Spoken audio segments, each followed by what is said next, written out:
much for joining us today. My name's Abby Evans. I work for Mentor, one of the two hosts of our webinar this afternoon on the homework gap and how to keep students connected. I'm going to walk you through two very quick logistical slides just to make sure everyone's set, and then we're going to jump right into our speakers and our panel. We are recording this presentation. So those of you who are joining us, you will receive an email in about a week of the recording, and anyone who registered for this webinar but was unable to attend this afternoon will also receive a recording of this webinar. When we send out that email, we'll also include any slides, any handouts and resources, as well as the captioning. We are doing live captioning for this webinar.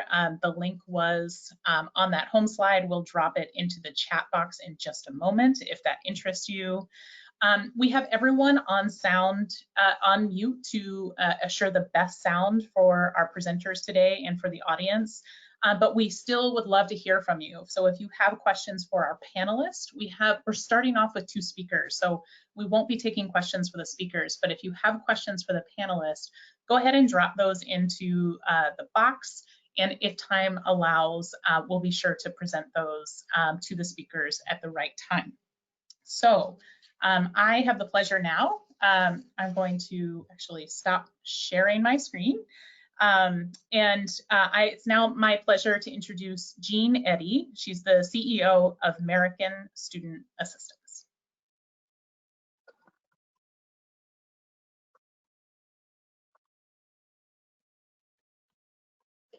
Good afternoon, everyone. I'm honored to co-host this forum with David Shapiro and our good friends at Mentor. As some of you may know, ASA is a national nonprofit committed to helping young people know themselves, know their options, and make informed choices to achieve their education and career goals. We provide students with tools and resources, both digitally and in schools, to help them explore and experiment with the wide range of options ahead of them so they can better plan for their education and career path. But we know that those options are not the same for all students. COVID-19 has laid bare the massive inequities that exist in our nation, shining a light on the realities of what many young people face on a daily basis, just to receive a quality education. A lot of students right now are disengaged because of a perfect storm of problems: the stress of COVID-19, racial injustices in our country, feelings of isolation, and the challenges of remote learning. These are daunting problems, ones that won't be solved overnight. But there is one issue we can address quickly, and that is access to technology, which is so critical today. In a remote learning environment, lack of internet connectivity prevents students from mastering basic educational requirements. It limits participation in activities like project-based and work-based learning, which we know increase student engagement, and help connect learning to long-term education and career goals. Lack of technology also makes relationships with teachers, mentors, friends, and family more challenging. These days, relationships are more important than ever. This afternoon, we are joining together for a conversation about how we start to fix the technology or homework gap. Pew Research Center estimates that 15 to 16 million students lack reliable internet access at home because the basic infrastructure is not available or it is cost prohibitive for many families. We must tackle both of these problems head on. Prior to the pandemic, approximately 70% of educators assigned schoolwork that required an internet connection. Students without internet access struggled to keep up with their peers and complete their work. They had to make do with finishing assignments at school, in coffee shops, community centers, or libraries, or wherever they could find a Wi-Fi connection. This was not an ideal situation before COVID, and now, with many of these locations closed or severely limited, they are not even an option for students today. For many young people, technology is the sole conduit to their learning right now. For those with limited or no access, it is tantamount to locking them out of school entirely. We hear stories of students gathering outside libraries or sitting in cars to tap into Wi-Fi systems, or school buses being deployed to neighborhoods to serve as Wi-Fi hubs, bringing technology access closer to those in need. These are creative solutions, but they are piecemeal at best. and not sustainable or scalable. Reliable internet has become a necessity for learning, and more needs to be done to ensure there is equal access to this basic utility. We have two policy leaders with us today who are working hard to drastically expand access to the internet and to help close the homework gap. I would like first to introduce Jessica Rosenworcel, Commissioner for the Federal Communications Commission. Commissioner Rosenworcel was nominated to the FCC by President Obama and nominated for second term by President Trump in 2017. During her time at the FCC, she has become a stalwart champion of issues of internet access and connectivity in our nation's libraries and schools. She is personally credited with coining the term homework gap and advocating for getting students connected to the internet both inside and outside school to ensure education success for all. I cannot think of a better advocate for this critical issue, and I thank her for her leadership thus far. Commissioner Rosenworcel, we are honored to have you with us today. All right. Can you hear me? Can you see me? We can hear you. Aha. So what's going on with my camera? Just let me know if there's something I should be tapping.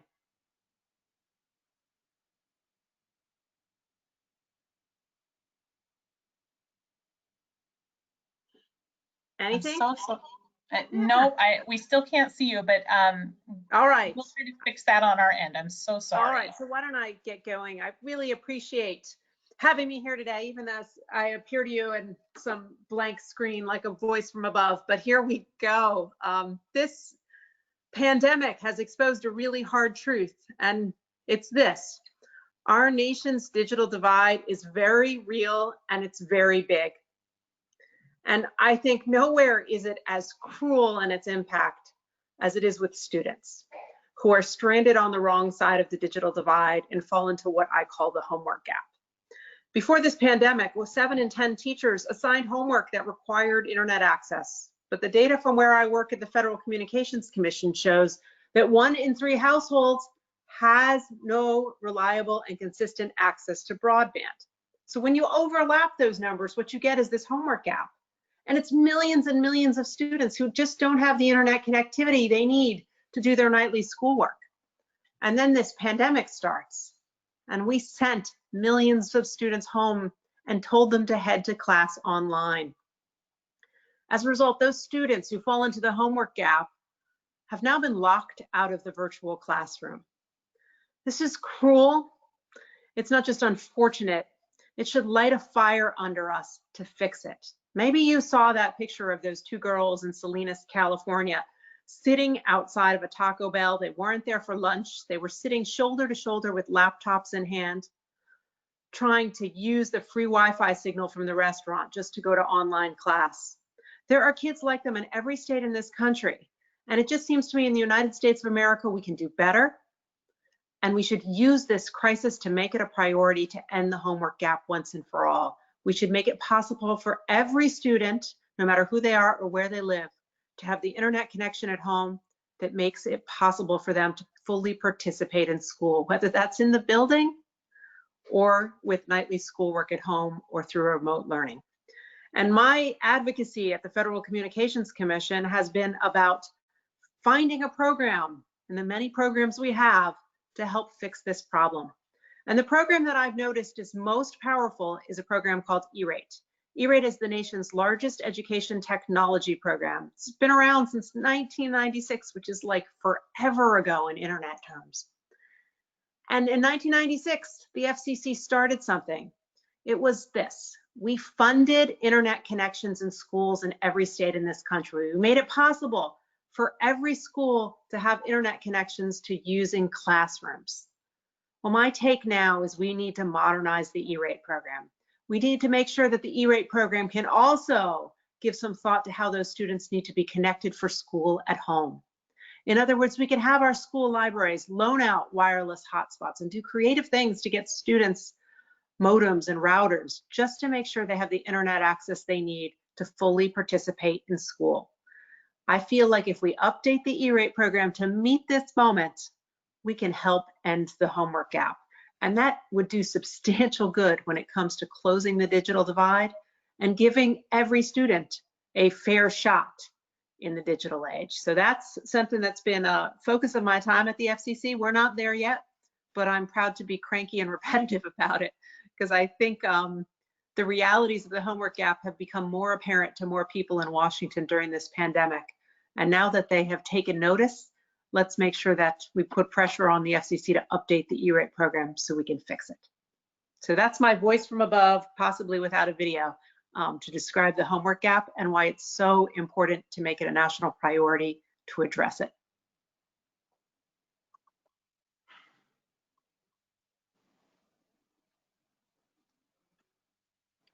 Thank you, Commissioner. I would now like to introduce Joseph Wender, Senior Policy Advisor for Senator Markey. Senator Markey from my home state of Massachusetts has joined with his Senate colleagues to request $4 billion in federal funding to ensure that students have reliable internet access. Joseph is here to share with us why this issue is such a priority for the senator, where it is in the legislative process, and if there are things we can do to ensure that Congress is pushing this initiative forward. Joseph handles a wide range of issues for Senator Markey, including communications. Prior to this role, Joseph served as legislative director for Ed Markey's office when he served in the House of Representatives, and he has also served as counsel for the House Transportation and Infrastructure Committee. Thanks for joining us today, Joseph.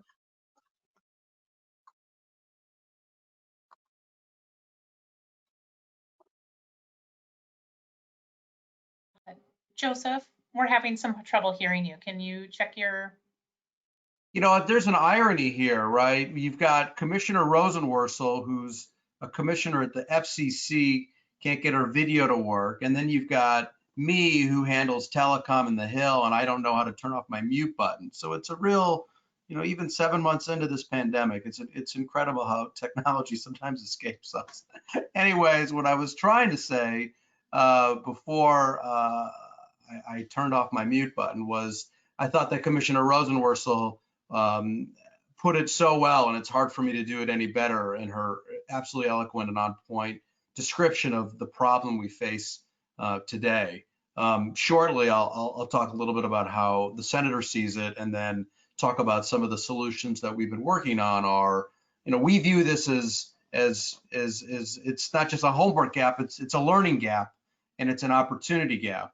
You know, it was one thing before the virus arrived earlier this year that kids were without internet access, were going home and unable to complete their homework, or had to go to a McDonald's or a Taco Bell or any type of public space to find Wi-Fi to complete their work. You know, now you have a situation where kids are simply not able to learn. They're simply not able to advance their studies because the school doors are shut. And so we have been working so hard, both in Congress and pushing the FCC to expand exactly what Commissioner Rosenworcel was talking about, which is the E-rate. Now, the E-rate is my boss's program. He is the House author, amongst a couple other authors, Senators Rockefeller and Snowe in the Senate, of the E-rate. And the whole idea was we were going to bring internet to every school and to every library in the United States, regardless of income level. And it's been very successful. The problem today, as it's been said many times, is schools closed for most. And so schoolrooms are the kitchen table, they're the dining room table, they're kids' rooms, right? That's where learning is happening. And so we have consistently pushed both for the FCC, which again, I know Commissioner Rosenworcel has been pushing as well, but she's been met with sad resistance from her Republican colleagues, to expand the definition of classrooms, to allow money, E-rate money, to be spent to connect kids at home. That's both in terms of providing them connectivity as well as devices to do their homework and to do their classwork, I should say. And in the meantime, we on the Hill have legislation that would provide billions of dollars to do exactly what I just said, is to pay for connectivity and devices for students who are stuck at home during the coronavirus. Now, we started this thing back earlier this year. Congresswoman Mang introduced a bill for $2 billion. We have the companion. Senator Markey is the lead Senate sponsor. We're at $4 billion. The most recently passed HEROES Act, which is the latest Speaker Pelosi version of a COVID relief package that passed the House of Representatives, put the number at 12 billion, given that the pandemic shows no signs of slowing down. And unfortunately, there are a few signs that kids en masse will be returning to the classroom. And so, our simple position is that we need to provide as much money as it takes to bridge this gap, to bridge this divide, and ensure that kids are able to continue learning at home for the duration of this pandemic. It's just way too essential. Look, in the end of the day, if Senator Markey was on this video call, he would say that children are 20% of the population, but 100% of our future. And it's really, Commissioner Rosenworcel called it cruel. It is.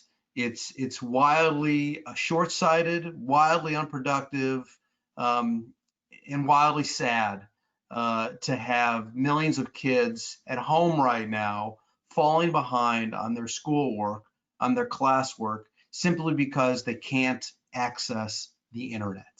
And, we are going to, we obviously hope for greener pastures and a brighter future after next Tuesday. I won't go further into that, but, we are optimistic that the brighter days are ahead and that we're able to enact this legislation and make the changes at the FCC that are necessary to address this immediate crisis and make sure every kid in America is connected and that they don't fall further behind on their classwork.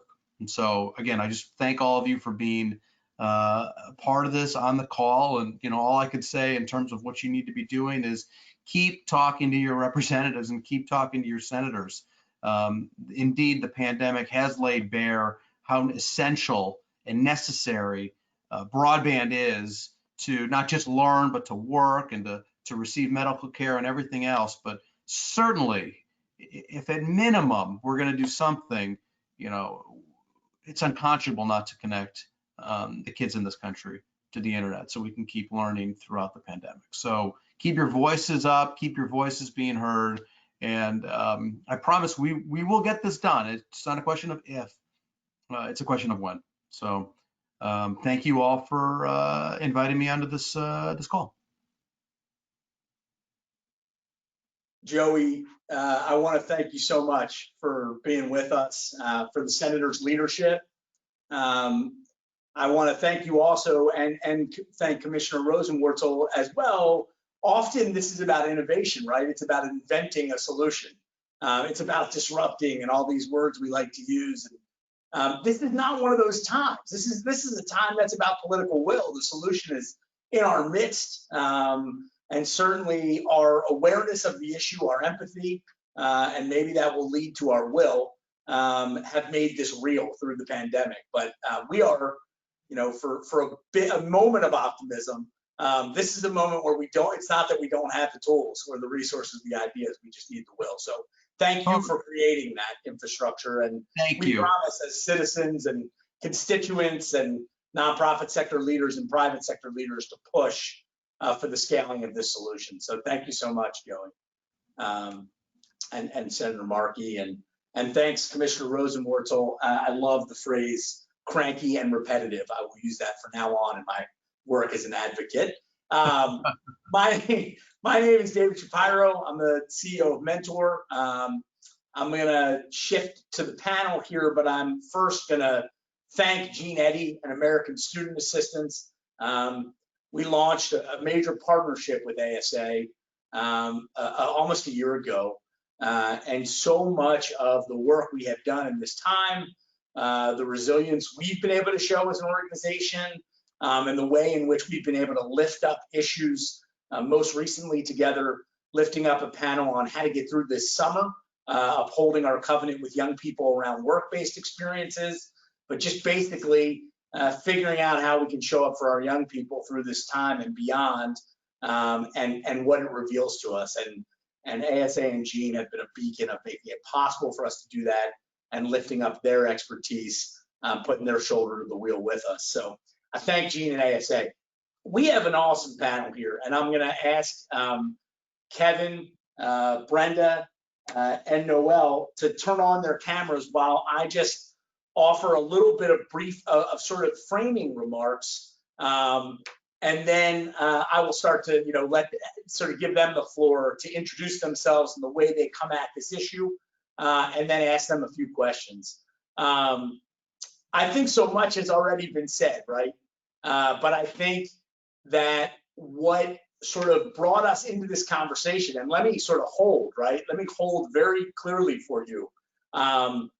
Before the pandemic, the E-rate and the digital divide and the homework gap was not a legislative priority for Mentor. I mean, that's just the way these times reveal things to us. It was not that this was not an issue we cared about. It was not that we didn't know it. But it was not as acute for us in the mentoring field, right? A lot of mentoring is based on face-to-face connection. It's not that there isn't a very strong virtual mentoring component and that mentors and mentees don't communicate in other ways through text and lots of different ways, but it has been built very much on face-to-face connection. And while we know that there are so many gaps in this country that have been misrepresented, one of my least favorite terms, the achievement gap, which is often always about results and always blames young people. There are no virtual dropouts. There is no achievement gap. These are about the ways in which we are not showing up and supporting young people with equitable resources. They have nothing to do with them showing up or not, or their ability to achieve or not. This is about their supports. In this moment, we find it all balled up into one, right? And that really is what it's about, right? As issue advocates, as sector leaders, and on this call, you're going to find out in a minute, we've got an education leader, a nonprofit leader, and a private sector leader, and you just heard from political leadership. This is not a single issue thing. It is all bound together in this issue. This has become a basic human right that was a basic human right before. It attacks rural and urban alike and exurb. It is an issue of homework, but I would offer that it's much broader than that. It's a relationship gap. It's a connection gap. It's a resource gap when you get told, hey, look up how COVID is affecting your neighborhood online. If you can't do that, you can't do that. It's a job loss issue if you're deciding between paying your cable bill and paying for healthcare. So, I mean, this is an issue that is not an isolated issue. We call it a homework gap issue because I think that makes it real for people. But I think it's as bound up in the structural equity gap as there is an issue for young people, and is particularly acute in this time. To give you a sense of what is going on from the mentoring field, when we went out and surveyed mentoring programs across the country in the third month of the pandemic really being acutely felt, 86% of mentoring programs in America said this was getting in the way of mentors and mentees being able to connect. So almost all of them said that. They estimated that 1 in 3 of the young people in their mentoring programs, this is representing millions of kids in America who, again, have a connection to an adult who wants to be connected to them, something we should be drawing on now more than ever when kids are physically isolated. And yet 1 in 3 didn't have the technology and connectivity to connect with their mentors. I mean, think about that. So again, here's another instance, solution in our midst. We've made the relationship, we've broken down isolation, and yet we can't even facilitate the relationship. So that's how this turned into a mentoring, relationship gap, broader equity issue for us, and became a primary issue for us. And that's what really brings us to the conversation. And we've been heartened by seeing so many partners who are trying to solve this thing, trying to address it. I think any of you who live anywhere, and I'm looking at Noel's t-shirt right now, thinking about Boston where I sit, public schools have done heroic work trying to get devices to people. And we're going to hear about more heroic work. Nothing we say today about structural problems negates heroic solutions and work. We just think there are structural and systemic solutions as well as heroic work that's needed. And they're on 2 different time frames, but they both are, we need to push on both. So what I'm going to do is just turn it over to the panelists one by one to just tell us, like how you come at this thing, what brought you to this call. You're very different folks in terms of where you sit in the ecosystem, and something got you to this call other than, we begged you to. But why'd you say yes, and how do you see it? So why don't we start with Kevin, and then we'll go to Noel, and then we'll go to Brenda. Sure. Thanks, David, for your great work with Mentor so far. Good to be here with you all today. And I can share, I guess, my two roles here with EY, which in effect defines EY's role of why we're here. So we've had a goal for a long time to build a better working world, which means serving our clients on one hand, but also having the next generation of leaders coming up through high schools be well prepared to work in the new world.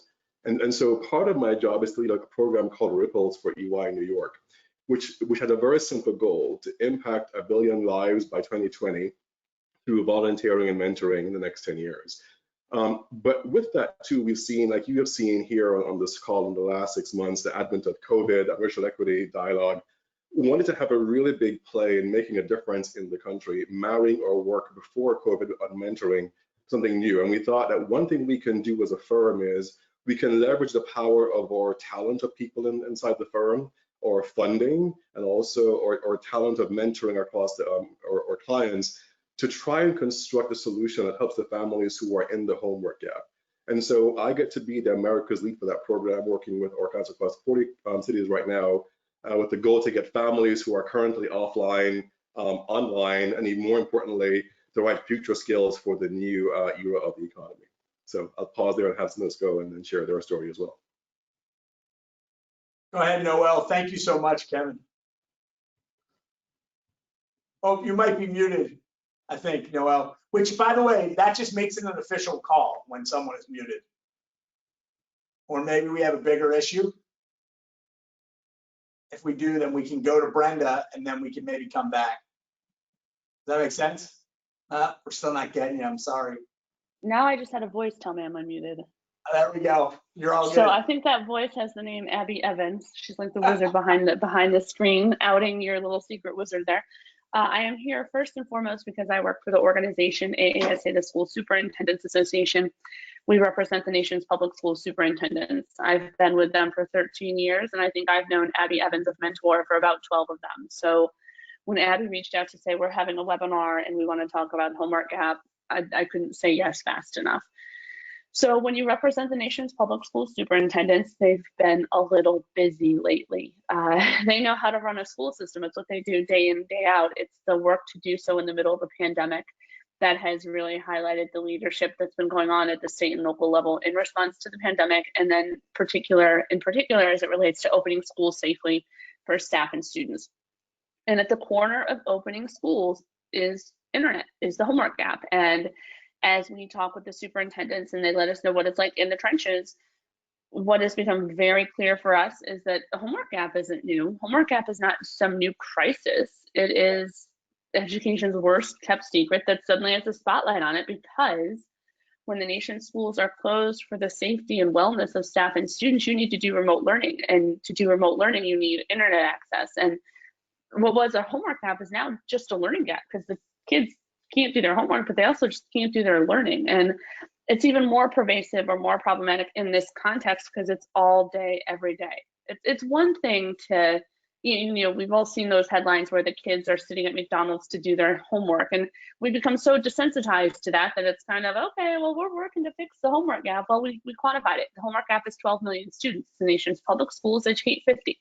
You're looking at nearly 25%, 1 in 4 students suffers from the homework gap. And when you put that in another context, we have a lot of school districts, some that are better resourced. They have one-to-one initiatives. And so every student in their district has a device that can go home. Guess what?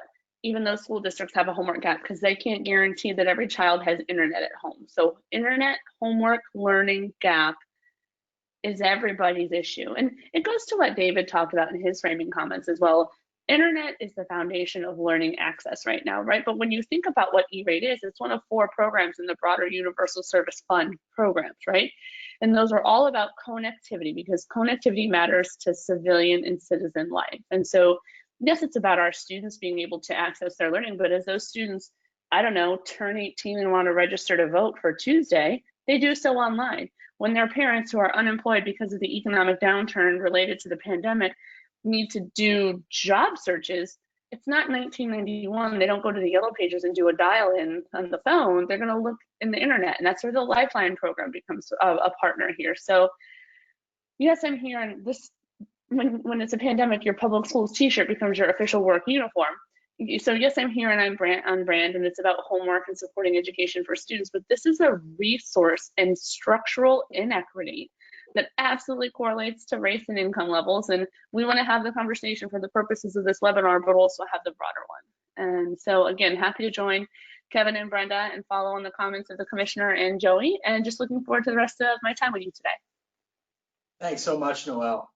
I really appreciate it. I'm going to call on Brenda, who runs Mentor New York and has her ear to the ground and has been leading in so many different ways. I got to brag on her a little bit since she's in the Mentor family, and I learn more every day from her. So Brenda, can you talk to us a little bit about on the ground in New York and wherever you want to take it, how you come at this and how you're seeing people grapple with it? Yeah, thank you so much, David. And Kevin and Noelle, thank you so much, because our work doesn't happen without all of you fueling that partnership to make it happen, right? There's so many moving parts to making a mentoring movement work. And being in New York, sort of the canary in the coal mine of the beginning of COVID and sort of where everything crescendoed, we had to get to work pretty quickly. I think it was really identifiable really fast to people on the ground that there was going to be gaps all over the place for young people that they were working with. And so one of the things I think when I think about the entire picture of the last 6 to 8 months, it has been around the fact that relationships are not just relationships, that mentoring programs became the heart and center of supporting schools and families and social service agencies to have access to families and resources that they needed so that they were able to be targeted on how they actually provided the services. So as communities are looking for solutions, it became mentoring programs that became the linchpin that connected to young people who had been disconnected because essentially the school building is closed, right? And we undervalued how important that building became when it was the good old days, right? or what that building was, and now what that building has become for all of us. And I think for me, it's understanding that in the midst of the gaps that are existing in connectivity, you have program leaders sitting in subsidized housing complexes that cannot have Wi-Fi connection because you can't afford it and there's not connectivity, sitting with hotspots so the kids in that building can actually connect because they had a computer but they didn't have the connectivity, or having that connection to be able to have the conversations on the difficulties that they were navigating in order to even be engaged and paying attention in school. Or when you're the young person that has 3 or 4 siblings and you're responsible for the 3 or 4 siblings and an elderly grandparents in the household, you're trying to navigate, how do I do my work and still help everyone with one device in the house, right? Because as this rolled out, the reality of who had what when became very real. And now we've come to a place where the summer has gone. And I think the other reality of out of school young people who are trying to reconnect with school, what do we do with all those young people? And what do we do with college students, right? So the president of Benedict College, we were just having a conversation, Dr. Artis, about how it impacted her students. They thought the solution was giving their expenses paid to get back home. But what did get back home mean for college students, right? And so for us, when we look at young people from the spectrum of elementary school through college into the workforce, the impact of this connectivity gets really, really real and impacts, economic mobility. To Noelle's point, their ability to engage, as a citizen with community. And so the relationships that we built that are so intentional and rooted in something more than just the hello become critical to that connection. And so as I look at this work, how do we build stronger relationships with schools to understand that it can't just be about relationships, it has to be about intentional mentor-like relationships. That when corporations are engaged and you have interns in your office space, you have to be a mentor, because there are gaps that need to be filled that are so much greater for the economic mobility to happen, right? For the educational divide to get closed. And so my big lesson is to have a bigger conversation about the strength and the power of what those relationships need to look like, because we know that when those relationships are that intentional and they really are fortified in sort of that mentoring construct, that then we can actually provide those young people all the resources that our partners are trying to provide them, because there's no way that the school is going to connect. You know, New York City, 1.2 million school-aged young people. That's huge. We need help. We need partnership in that. And that's what, you know, being community is about. And so when I look at this, this is about the old adage, if it takes a village to raise a child, we've got to figure out how to fortify the village, right? And that's where our space in mentoring has this unique and powerful opportunity. Thanks, Brenda. As always, it's like a little bit speechless to try to follow everything you capture. But I'm going to invite Kevin to do it since I can't. So, Kevin, talk to me, man. EY, you know, you're a large company. You're facing your own issues of navigating the pandemic as a truly global company with, you know, more employees than probably most people on this call can fathom. And there's a million directions in which EY could go to turn its talent, to turn its political might, to turn its economic resources. And you turn here to the digital divide. I can understand why Microsoft does, but you turn here. What's the animating reason that you guys got in this, and why do you think you have assets to bring to bear, if that makes sense? No, it's a great question there, David. I think the best answer to start with the fact that, you know, I think this has been a chance for us to really convene things that have been really important to the firm for a long time, and then compounded by the triggering events of both COVID and the racial equity in the country. So prior to COVID, we were a big mentoring entity. We were doing about 8,000 hours a year of mentoring across the firm, which is quite large. We also began to amp up our purpose-driven work, right? So our goal, again, even though we serve clients, is to build a better working world and all that means along with that. And we also had a view that, you know, because our number one asset is our people, then finding people wherever they are and having them educated and trained and exposed to a different life before coming to EY is a great way to both build a pipeline for us and help the community at the same time. And then we saw, obviously, with COVID, that the urgency of this divide became quite significant. And with the racial divide in particular, the firm really wanted to make a bold and historic move for equity in our country. And so we invested in funding HBCUs and everything else.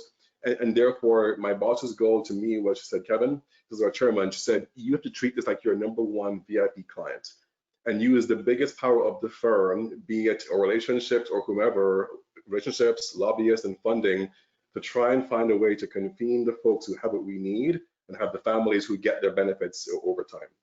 And so we're seeing this as meeting multiple criteria for the firm. It's our criteria around people first, criteria around building our youth potential, or criteria around racial equity and D&I all coming together. And also too, because we have people as our biggest asset, their time and talent plays very, very well in the mentoring world as well. And so our view for the divide is a combination of devices, connectivity, and mentoring all together in one package. Thank you, Kevin. Wow, well, so well said. And I want to come back in a second to ask you another question about the partners that you guys are looking for. But Noelle, I've got a question for you that maybe requires that we look into the black hole a little bit, but also I want to look forward more optimistically. Yeah. But, you know, in your estimation, right, you've called this the worst kept secret. I've heard you say that a couple times. Like, why didn't we get there? And what makes you think we might get there now with educators? Or what gives you hope that we might get there now? For those of us, like, you know, I'm the parent of 2 Boston public school students and the husband of a Boston public school teacher. While schools are scrambling like heck to get it done right now, What can those of us who are not in education, trying to like make it happen every day, what can we be doing to make this so it's not the worst kept secret a year from now, and we've created real structural solutions in your mind in partnership with educators? So I wish I had a solution and this could be fixed by Friday. I think it's going to take some time. It's going to take some money. And I think we need to pull this apart a little bit and acknowledge that there's a couple of different types of connectivity issues. There's those communities that just aren't connected. And that's either because they're too geographically isolated or they're between mountain ranges and that you just can't lay the fiber. There are other communities that aren't connected because at the end of the day, the telco ran a cost analysis and the profit margin wasn't there. That I have very little patience for. You can move that mountain, you can't move the Rocky Mountains, right? So legit, there's a difference between those two and I'm gonna judge those. But there's also the issue of underconnectivity. And so these are houses or communities that might not be able to have access to high-speed broadband. That's an equity issue. When we modernized E-rate in 2014 under the leadership of Chairman Tom Wheeler and Commissioner Rosenworcel, the focus was to overhaul the E-rate program to update it to ensure equitable access to affordable broadband. That's the standard. That's the baseline. That's what it takes. It was great policy leadership, good policy win, lays the foundation for connectivity in schools. That should spill over to the sister programs in the Universal Service Fund. So there's some conversations you can have about how you can serve connectivity in the other buckets that serve the broader community outside of E-rate, which serves just schools. But when it comes to underconnectivity, they might not have the right type of fiber, or the right fiber might exist and be laid in their town. So in some towns, your wires are on the telephone wires. In some towns, they're laid in the ground. Whatever your fibers are, that fiber is lit. But if you can't afford it, it doesn't make one iota of difference. So it's about equitable access to affordable broadband. And getting really in the weeds here, fun fact, any telco that benefits from E-rate, that is any provider who gets any dollar from E-rate, has a legal responsibility under the program to make sure they bid on any contract. And that's great. That's good practice to help keep competition well and live and healthy, and it goes to the benefit of the E-rate program. But what's that conversation look like in a broader context? And I know my comments right now seem to be dragging on the telcos. There are telcos, telecommunication companies around this nation doing great work. These are the companies that step up and might sponsor your little league team or might support the overhaul of a baseball field. I don't even play baseball. I don't know why I went with 2 in a row. Maybe it was the soccer field, or maybe they support a youth group. That's great, but what's the conversation about what they're doing to serve and lay the fiber in the unserved or underserved areas? And that's where it might take a full community coming together, because, you know, in light of COVID and schools reopening, it's not as much about if we have internet in schools, it's about what's the status of your HVAC system, and do you have enough windows to make air movement possible so that students can be in the schools? Infrastructure issues permeate for broadband outside of schools as well. So what's that infrastructure look like in the broader community to support getting that fiber laid? At the end of the day, this type of stuff is going to take money. I think you're going to need to see a lot of public-private partnership. Part of the 2014 modernization did create an incentive for states to create their own pot of funding to support broadband build out. That was again focused on school connectivity, but to the extent that some states, I know Texas is a great example of a state that really leveraged this opportunity to get a federal match by creating a state pot. Well, if you can create it in that venue or that avenue of supporting schools, what can you do to then incentivize your telcos to take it a step further to look at broader community access? And so I think there's a bunch of things there. We're always looking at E-rate, and some of the things that we're pushing for changes for the homework gap. One of our big changes for COVID-5, because after we get through the brouhaha that will be the election, hopefully some of the political pressure and drama will go away.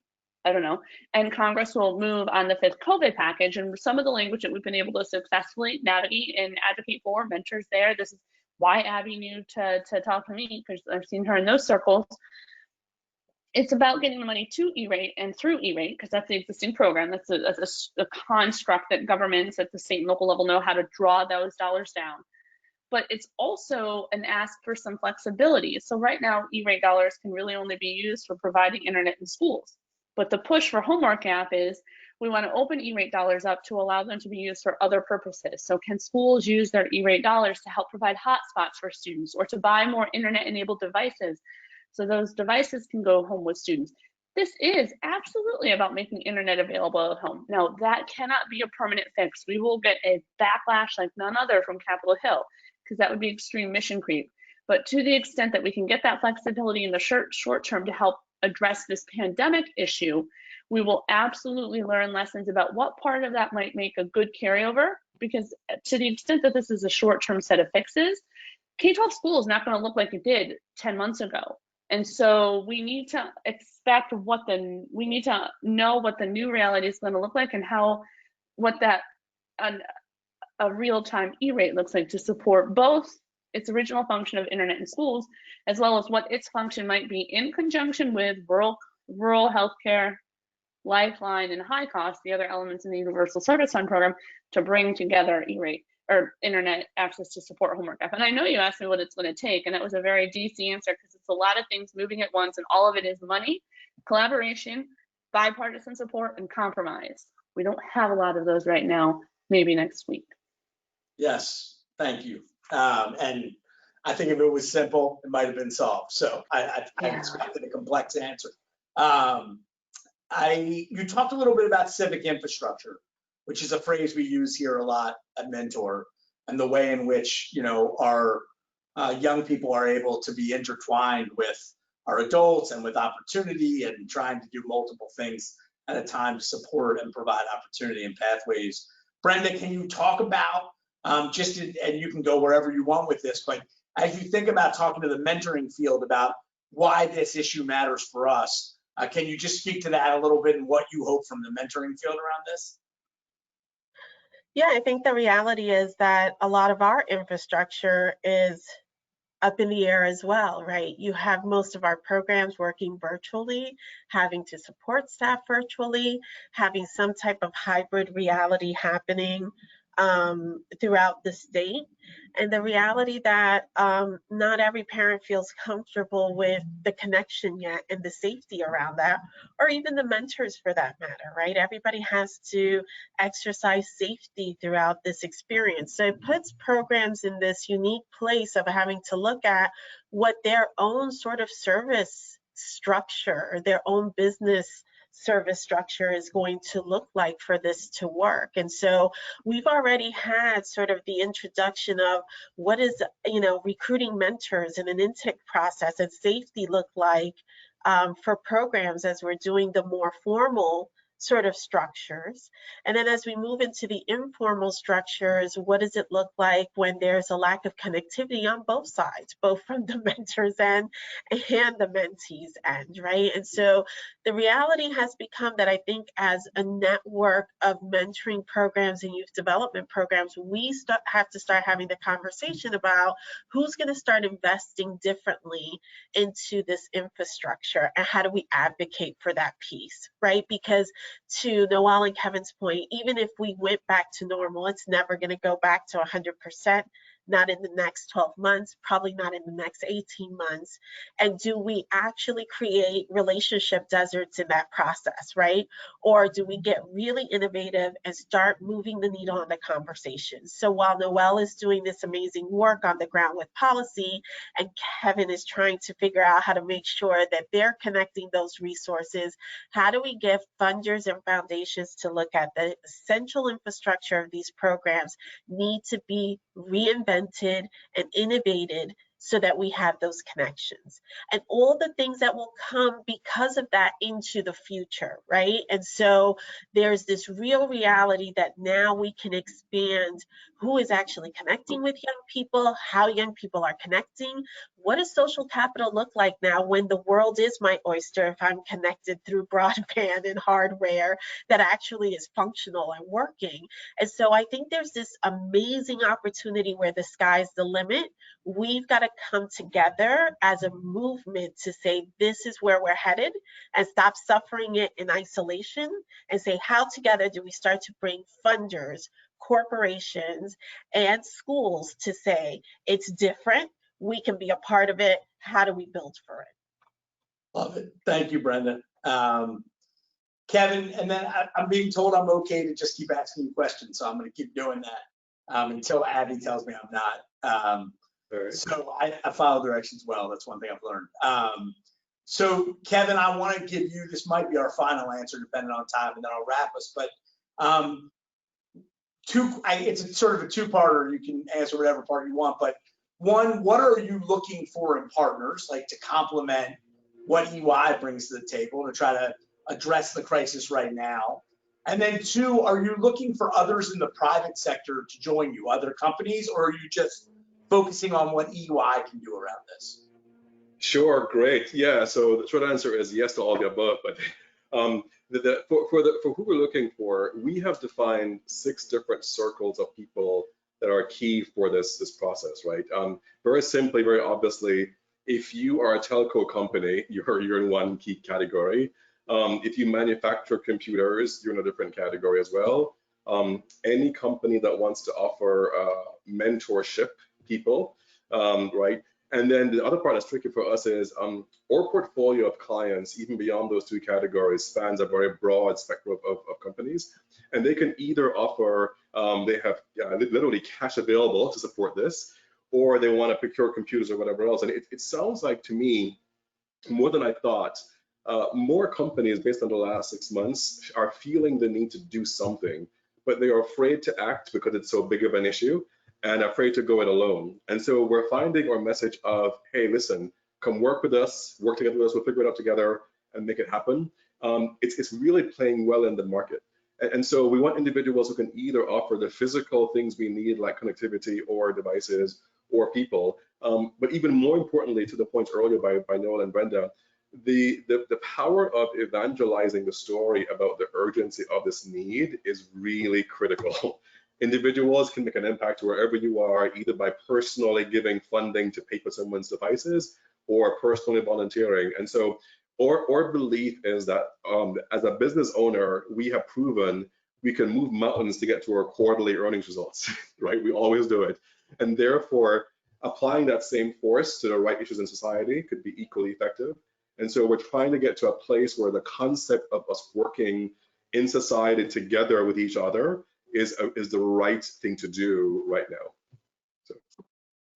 Yeah, I could just say thanks, Kevin. I mean, like I've been on, obviously you and I have been on a lot of calls together around what you guys are trying to do. And it's I'm used to people thinking in terms of press releases. I don't think there's anything wrong with that because a lot of times that's what successful end you're trying to get to. But you guys are in the weeds on this thing. And as Noelle, I think, so incredibly articulated, and she did it quite succinctly, even though she paid homage to all of it. There's a lot going on here, right? And there's a lot you can solve in the short term versus the long term. And I think we want to be working at both at the same time. But I also think the issues are so intertwined. And so, I mean, that's what we found in mentoring is there's this vicious cycle of people who want to come in, like now's the time. They want to mentor. They understand. They're watching car commercials all day long. People are telling them how important connection is. They realize how lucky they are around what connection has been monetized. Connection, right, in this moment has become a very commercial idea. And that's great because it will make people think about the connection outside of their own houses. But if you don't have this basic right of physical infrastructure connectivity, no amount of people stepping to the fore does anything. And That's so right. attacking both makes a ton of sense at the same time. And we're really appreciative of EY for bringing that to bear.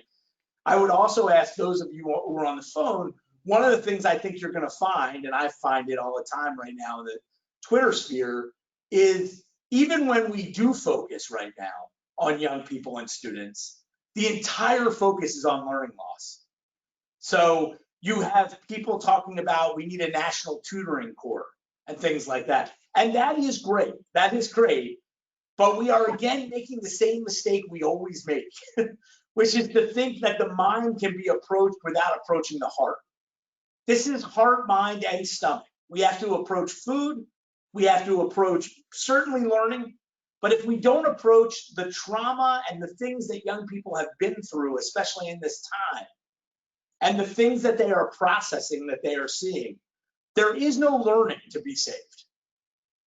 And so this is an infrastructural thing, but I hope that for all of us on this call, every time you hear someone talk about the crisis in academics, you will remind them that it is a duo crisis. It is not singular. And if we're going to bring all these resources to bear on any learning that's been lost, we better be bringing it to bear on the other relational needs that young people who have had all the purpose and belonging stripped from them. We're going to have to address that as well. I just hope we won't miss that moment. Brenda, did you want to jump in? Yeah, all I would add is this. I think, I'm always going to be an advocate of it being more than just a relationship, right? And to your point, David, it's partially because it needs to be more than just a relationship with young people. It needs to be a conversation that's fortified and led by them so that they're actually healthy and thriving human beings so that they're poised to learn, right? And part of the challenge right now is that they're trying to learn under this unprecedented sort of expectation, and doing it from a place of fear, of pain, of the unknown, of the uncertainty, with anxiety and stress that we are all experiencing during this reality, And I think that if, I said this very early on, if the parents aren't okay, believe me, the kids are definitely not okay. They just look cuter and they're covering it up a lot more better than the adults in the room.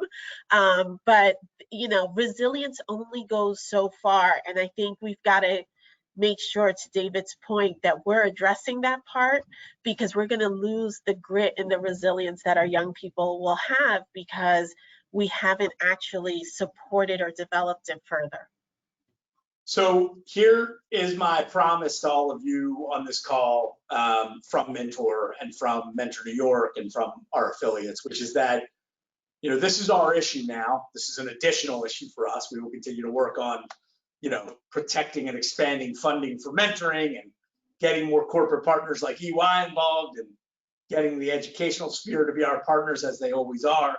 But we are here to continue to activate you. I know Abby will probably send this out after the call, but we have sent out things pinging you about chiming in on E-rate from an advocacy perspective. We will continue to do that.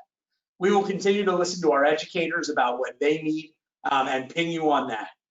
We will continue to represent you at the table with Kevin and EY, and then plug you in the localities they want to move in where they're looking for great partners on the mentoring front. And with our local leaders and Brenda and her 25, compatriots in leading the mentoring movement and our affiliates, we will continue to try to bring solutions like the virtual mentoring portal, the elements of effective practice for mentoring, the things that really are sort of the navigating this moment and not the structural solutions, but they at least allow us to bring relief in this moment, and continue to do that. And I think if anything, what you can see is at our best, this is a moment where we can be together on this. We can work across sectors. And I've heard a lot of different things about this pandemic, right?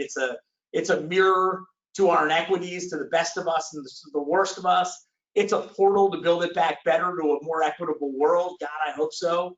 But if there is any singular issue that I have found that seems to resonate with everybody who would need to build it back better, it's this one. So I think this may be the greatest testing ground for how committed we really are, depending on where we stand on the equity divide and where we sit personally and professionally to try to build it back in a better way than we came into this thing.